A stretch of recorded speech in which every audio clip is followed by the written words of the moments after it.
Moi, je fais seulement par le exemple. Nous menons des études sur les femmes, sur les enfants et sur la famille. Par exemple, les études de violence basées sur les gens.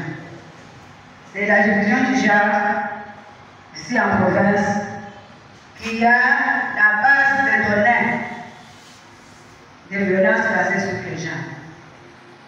C'est sur base des études menées sur le terrain que nous disponibilisons cette base de données-là. Il y a aussi différentes recherches qui se font.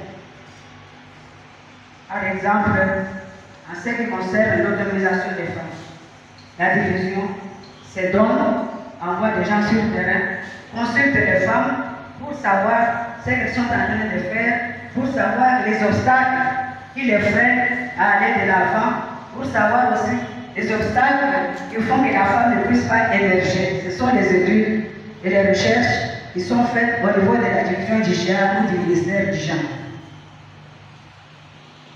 Au numéro 3, il faut assurer la coordination. Donc, tout ce qui est fait là est coordonné par la division et le ministère du genre.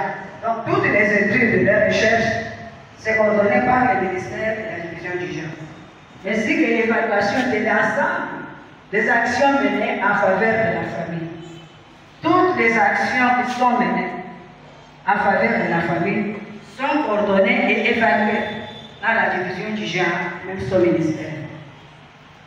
Il faut élaborer des lois destinées à corriger et à combler les lacunes du code de la famille et les autres lois, conventions. Là, ceci n'échappe pas aux imperfections inhérentes à tout être humain. C'est-à-dire, pour corriger. Dans les temps, nous avions le code de la famille. Mais comme il y avait beaucoup d'erreurs, il y avait des lacunes. C'est ainsi qu'on a proposé la révision du code de la famille. Actuellement, nous avons le code de famille révisé. Il y avait aussi la stratégie nationale de lutte contre les violences basées sur les gens. Cette stratégie a été aussi révisée parce qu'il y avait des lacunes. Puisque tout travail humain ne manque pas d'imperfection. Les attributions. Maintenant, nous passons aux attributions et objectifs du ministère du genre, enfants et famille. Les attributions sont les suivantes.